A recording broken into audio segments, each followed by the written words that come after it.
International women's day, अंतर्राष्ट्रीय महिला दिवस। ये दिवस सुनने से ऐसा लगता है कि सोसाइटी, चाहे वो हिंदुस्तान की हो या वर्ल्ड वाइड हो, आज भी मेल डोमिनेटेड है और दुनिया की आधी आबादी यानी महिलाओं को एम्पावर करने की जरूरत अभी और है। जब भी वुमेन्स एम्पावरमेंट की बातें आती हैं तो सबसे पहले मेरे व्यक्तिगत विचार में उन्हें फाइनेंशियली एम्पावर करना चाहिए। फाइनेंशियल एम्पावरमेंट का मीन्स उनको फाइनेंशियल इंडिपेंडेंस मिलना चाहिए या फाइनेंशियल फ्रीडम मिलना चाहिए। हालांकि कुदरत ने महिलाओं को एक विशेष फीचर दिया है, जैसे एडवर्स सिचुएशंस में वो पुरुषों की तुलना में बेहतर ढंग से सस्टेन कर सकती हैं। उनकी saving habit, that too discipline saving habit, पुरुषों की तुलना में काफ़ी बेहतर हैं और वो कंजर्वेटिव अप्रोच की होती हैं। कंजर्वेटिव अप्रोच मीन्स यदि आप वर्किंग वुमेन हैं और आपको बोनस मिला तो उस बोनस में से कुछ ना कुछ पोर्शन आप सेव जरूर करेंगी, और यदि आप होम मेकर हैं और कहीं से आपको कैश गिफ्ट मिला तो उस कैश गिफ्ट में से कुछ ना कुछ सेविंग आप भी करेंगी। हालांकि इस सेविंग का एक्सटेंट दोनों टाइप्स के महिलाओं में अलग अलग हो सकता है, लेकिन सेविंग दोनों ही करेंगी। तो आज हम बातें करेंगे उसी फाइनेंशियल एम्पावरमेंट की, और हम बात करेंगे कुछ सिंपल फाइनेंशियल टिप्स जिसको फॉलो करने से महिलाएं फाइनेंशियल इंडिपेंडेंट हो सकती हैं या फाइनेंशियली फ्री हो सकती हैं।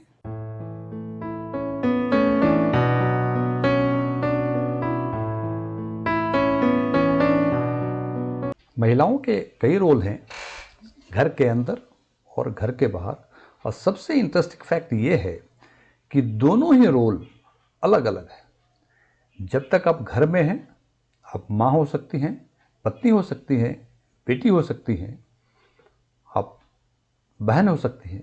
घर के बाहर आप एम्प्लॉय हो सकती हैं, एम्प्लॉयर हो सकते हैं, पॉलिटिकल लीडर हो सकते हैं, सोशल वर्कर हो सकते हैं।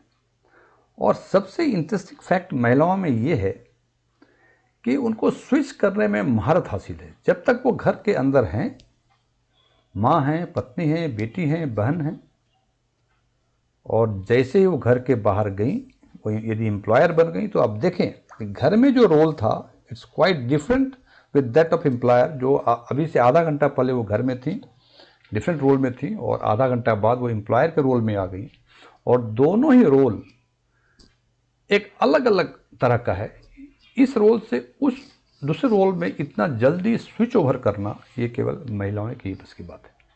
खैर, एनीवे, महिलाएं जितने भी रोल हैं, एक चीज़ कॉमन है, उनके बहुत सारे सपने हैं। हो सकता है उनके रिस्क परसेप्शन हर रोल में अलग अलग हो, लेकिन सपने छोटे या बड़े सभी के हैं। हो सकता है मकान का सपना हो, कार का सपना हो, फॉरेन टूर का सपना हो, बच्चों के भविष्य का सपना हो, लेकिन ये बात तो तय है कि सपने हर रोल की महिलाओं के पास हैं।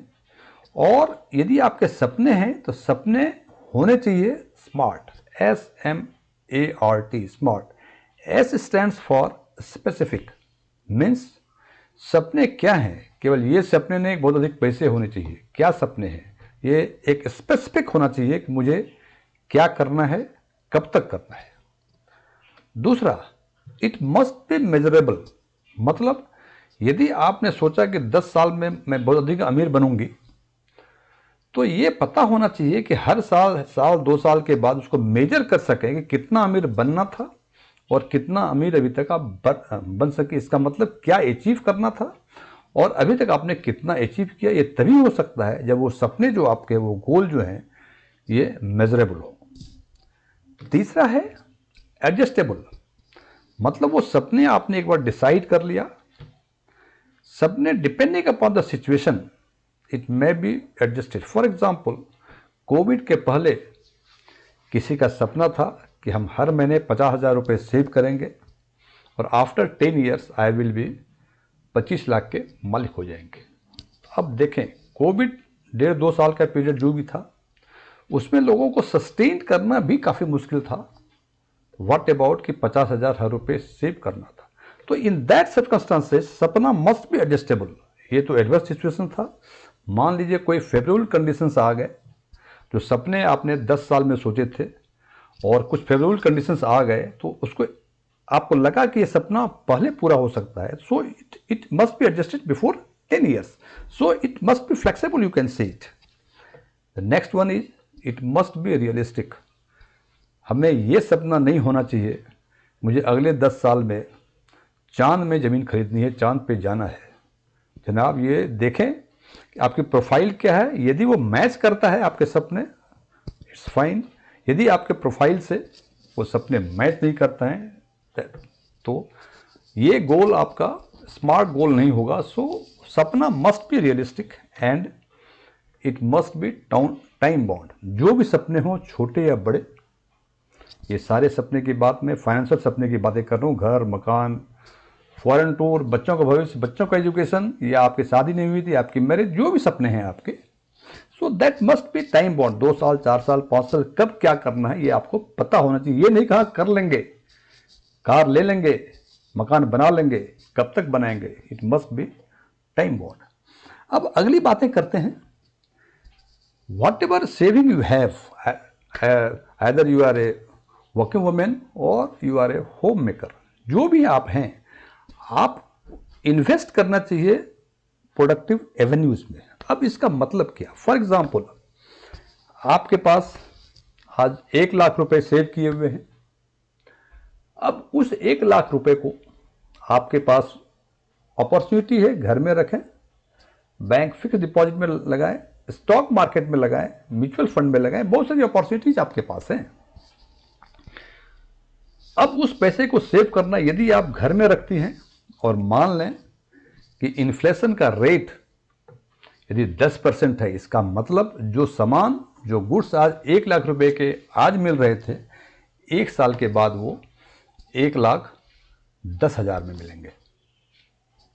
अब देखें, आपने 100 रुपये घर में रखे, जो सामान आज 1 लाख रुपए घर में रखे, जो 1 लाख रुपए का सामान आज मिल रहा था, वही सामान आपको 1 साल के बाद 1,10,000 में मिलेगा।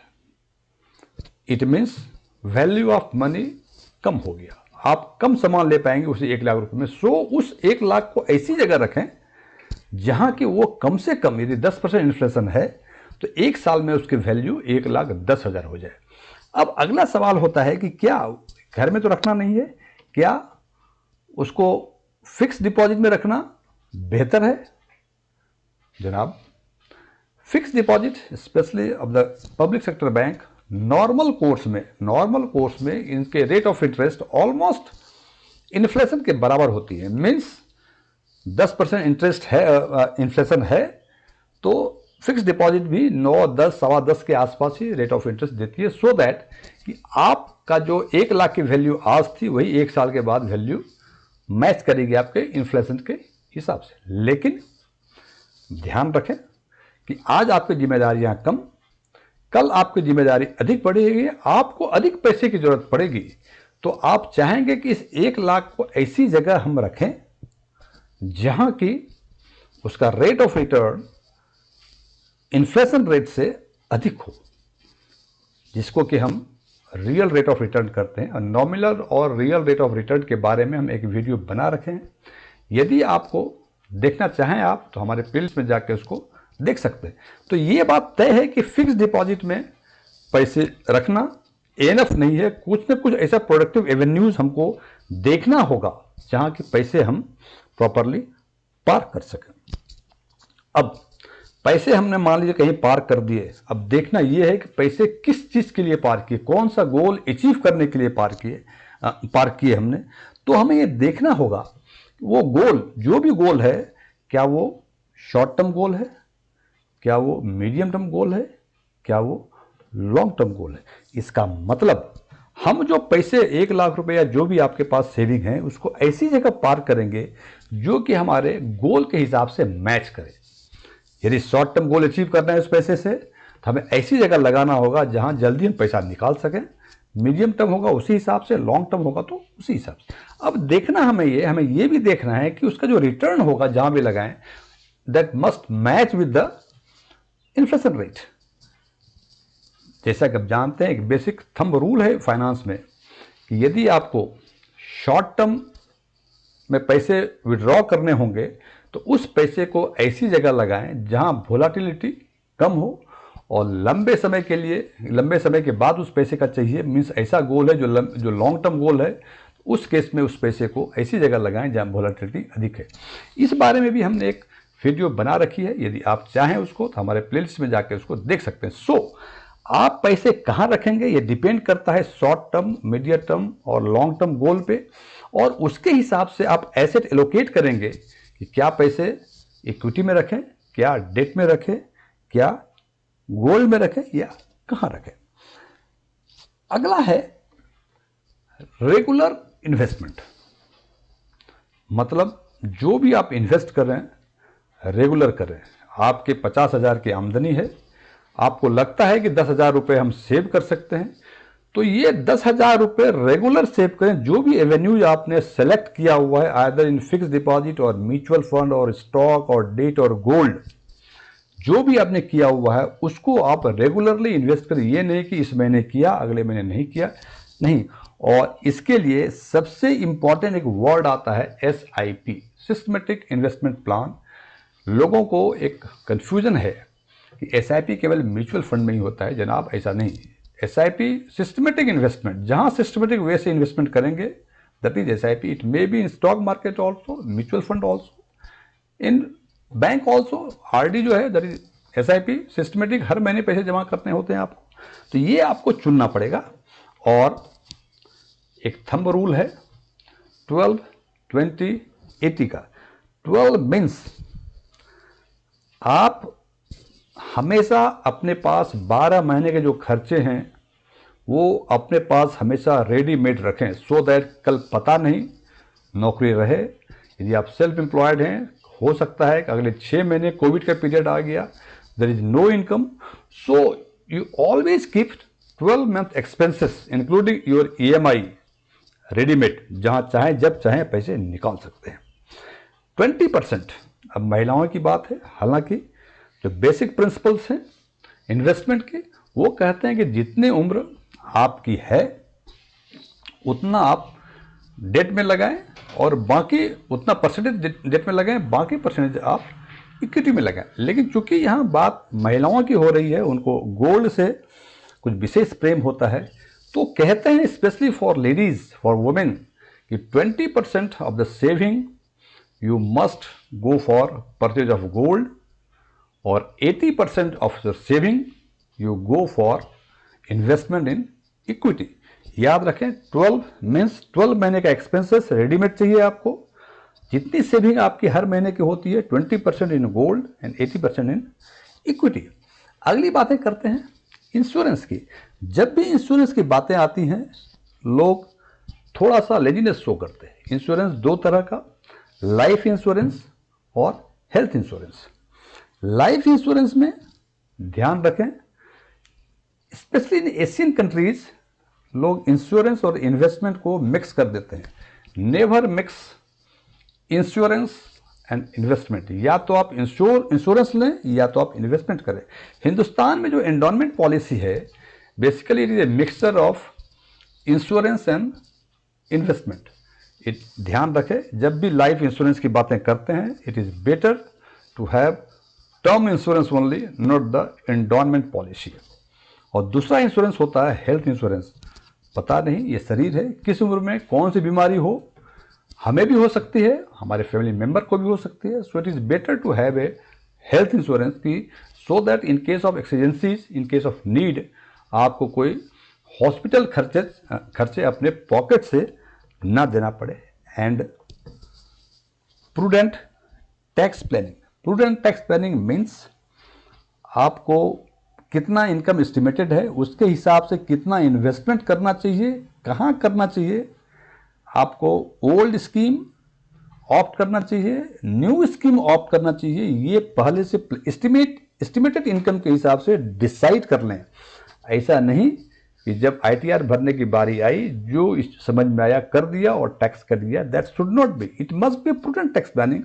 और टैक्स प्लानिंग और टैक्स मैनेजमेंट के बारे में यदि आप कुछ जानना चाहें, इसके बारे में एक वीडियो बनी हुई है, आप हमारे प्लेलिस्ट में जाके उसको आप देख सकते हैं। और last but not list, that is financial updation.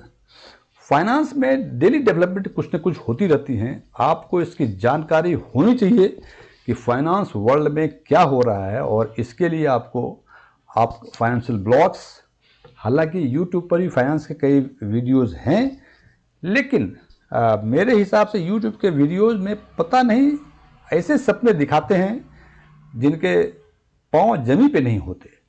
तो आपको पसंद है, आप यूट्यूब भी देख सकते हैं, सोशल मीडिया भी देख सकते हैं, लेकिन financial blogs, financial magazines, financial media, इस पर ध्यान रखें सो दैट आपको ये पता हो कि फाइनेंशियल वर्ल्ड में आगे क्या हो रहा है। और मैं समझता हूं कि ये सिंपल स्टेप्स, 4-5-6 स्टेप्स जो हैं, यदि every women, either they are working women और होम मेकर, यदि इसको फॉलो करेंगे तो निश्चित रूप से वो फाइनेंशियल इंडिपेंडेंट अचीव करेंगी या फाइनेंशियल फ्रीडम उनको मिलेगा। ये वीडियो समाप्त होने के पहले मैं कुछ इन्फॉर्मेशन डिस्क्लोज करना चाहूँगा। मैं कोई म्यूचुअल फंड सलाहकार नहीं हूँ, न ही मैं कोई वादा करता हूँ कि हमारे द्वारा बताए गए सुझावों को फॉलो करने पर आप रातों रात लाखपति बन जाएंगे या करोड़पति बन जाएंगे, या आपका धन, आपका पैसा 2 सालों में दुगना हो जाएगा। हाँ, इतनी संभावनाएं जरूर हैं कि यदि इन सुझावों को फॉलो करेंगे तो जो भी पैसे आप इन्वेस्ट करेंगे उसमें अच्छे रिटर्न होने की पूरी संभावना है। Thank you.